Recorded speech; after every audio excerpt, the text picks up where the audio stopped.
History has dates written not in ink, but in that warm blood which, before cooling, alters the destiny of an entire nation.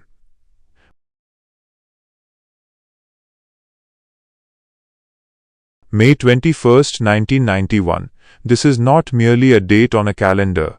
It is a wound on India's chest that still feels fresh every year with the first breath of the monsoon.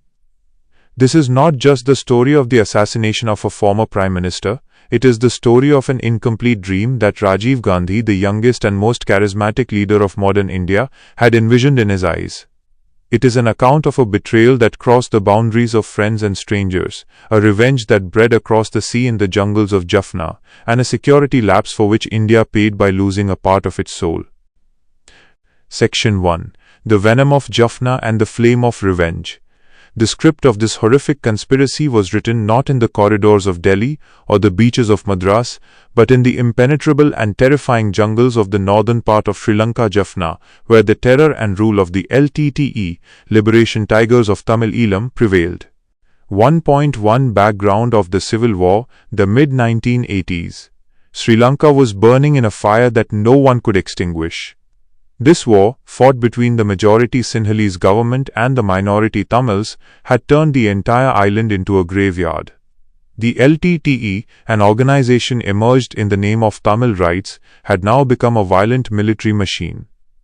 India, considered the big brother of South Asia, could not remain a silent spectator to this humanitarian tragedy. 1.2 Rajiv Gandhi Accord and the arrival of IPKF, July 29, 1987.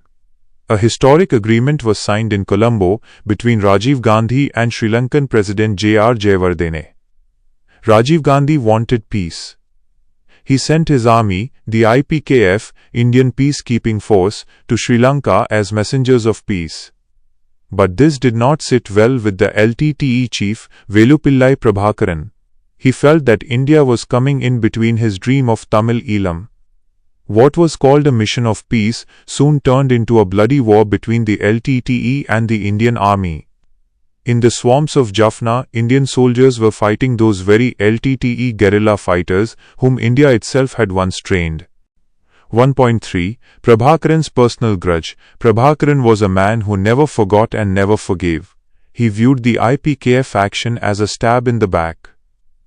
When Rajiv Gandhi's government fell in 1989, Prabhakaran thought the danger had passed.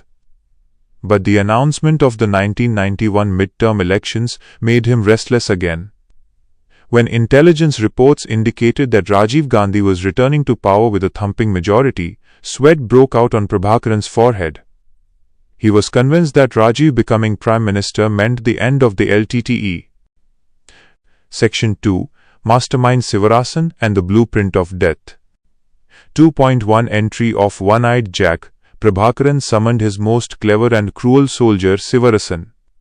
Sivarasan had one artificial eye, glass eye, because of which he was known as One-Eyed Jack in intelligence circles. He was a master of espionage and guerrilla warfare who could blend into any disguise. He was ordered, finish Rajiv Gandhi before he takes the oath. 2.2 Horrific invention of the human bomb. Sivarasan knew that breaching Rajiv Gandhi's security was not easy. Snipers could fail, and remote bombs could be detected. He conceived a weapon that was like science fiction for the world at that time, the human bomb, suicide bomber. For this he chose two young women, Dhanu, Thenmoji Rajaratnam, and Shubha. Dhanu harbored deep hatred for the IPKF. Her family had been devastated in that war. She was ready to die and to kill. 2.3 Design of Death, the Denim Belt. In a secluded area of Madras, Sivarasan had a local tailor prepare a special denim belt. This belt was in two parts. It contained 6 grenades, each filled with 80 grams of high-capacity RDX. Thousands of tiny iron pellets were filled into this belt. Upon explosion, these pellets would fly out at the speed of bullets and turn everything within a 50-meter radius to ash. The belt had 2 switches, one to arm the circuit and the second to blast. Section 3. Dry Run and Security Failure. 3.1 Rehearsal at VP Singh's rally. The conspirators were so professional that they conducted a dry run rehearsal at a rally of the then Prime Minister VP Singh in Madras on May 7, 1991. Dhanu reached very close to VP Singh with a sandalwood garland and touched his feet. Security personnel did not stop her, thinking she was an ordinary girl. Sivarasan watched all this from a distance and noted that the passion of Indian leaders to meet the public would become the path to their death. 3.2 Intelligence failure. At that time, intelligence agencies, IB and RAW, were constantly warning that the LTTE could target Rajiv Gandhi.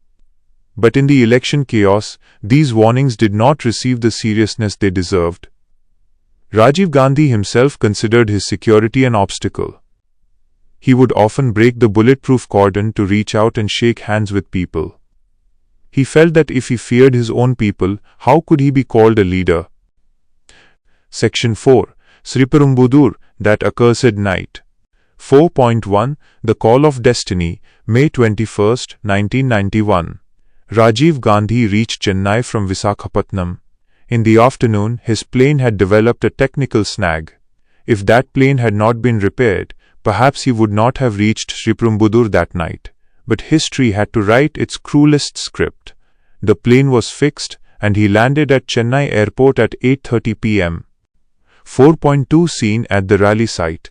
The ground at Sriperumbudur was scorching with humid heat. It was 10 o'clock at night. A crowd of thousands in the pandal was chanting Rajiv Gandhi Zindabad. As soon as Rajiv Gandhi's convoy reached the ground, fireworks began. Patriotic songs were blaring on the loudspeakers. 4.3 Dhanu's final step. Dhanu was wearing an orange and green salwar kameez. She held a large sandalwood garland in her hand. Sivarasan stood behind her, dressed as a journalist in a white kurta pajama. A photographer, Haribabu, whom Sivarasan had kept for the records, was constantly taking pictures with his flash. When Rajiv Gandhi reached Dhanu, female sub-inspector Anusuya Daniel tried to stop her. But Rajiv Gandhi flashed his famous smile and said, "Relax, don't worry. Let her come." These words were not from a prime minister, but from a man who had unwavering faith in his people. Section 5. Explosion, 10:21 p.m. Rajiv Gandhi leaned towards Dhanu. Dhanu placed the garland on him. She bent down to touch his feet. She pressed the switch on her waist. For a moment, time stood still. Then came a blinding orange light, followed by an explosion that shook the earth. The loudspeakers in the pandal burst. Darkness fell everywhere, and only the smell of burning flesh and gunpowder remained in the air. When the smoke cleared, the scene was worse than hell. Rajiv Gandhi's body was completely mutilated. Dhanu's skull lay near him. 16 people were martyred on the spot. Senior Congress leaders G.K. Moopanar and Jayanthi Natarajan were screaming in distraction. Rajiv Gandhi could only be identified by his Lotto sport shoes and the Gucci watch on his wrist. India's most brilliant leadership had turned into a pile of ash. Section 6. The Great Investigation and Speaking Evidence. 6.1 Haribabu's camera. The conspirators thought they had destroyed all evidence. But destiny had made a slip that became the beginning of the end for the LTTE. Photographer Haribabu was also killed in the blast, but his camera was found safe, strapped to his chest. When SIT Chief Dr. Karthikeyan had that role developed, the investigators were stunned. Those pictures contained all the links just before the blast. Dhanu garlanding him, Rajiv Gandhi's smile and Sivarasan standing behind. This was the first case in the world where the murderer had filmed their own crime. 6.2 Manhunt and Cyanide. For the next 3 months, the world's largest search operation was conducted in India. Every link was connected. The investigation reached a house in Konanakunte, Bengaluru. On August 19, 1991, security forces surrounded that house. But Sivarasan and his team were not meant to be captured. As soon as the commandos entered, Sivarasan had shot himself, and 7 other associates, including Shubha, had chewed on cyanide capsules. They took the secrets with them, but left behind a crime that bloodied the soul of a nation. Epilogue. An incomplete dream and the lesson of history. The assassination of Rajiv Gandhi was not just the end of a politician, but the murder of the trust that India placed in its neighbors and its people. Even today, the memorial at Sriperumbudur stands as a silent witness to that night. History never runs on ifs and buts. If that plane had remained faulty, if Anusuya Daniel had pushed Dhanu away, if Rajiv Gandhi had not broken the security cordon, today's India might have been something else. But destiny is cruel. It only gives us lessons.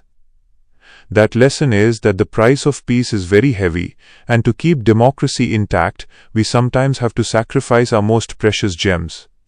Rajiv Gandhi is gone, but his final smile still lives in those pictures, reminding us that a leader does not hesitate to embrace death for their people. Jai Hind, Jai Bharat.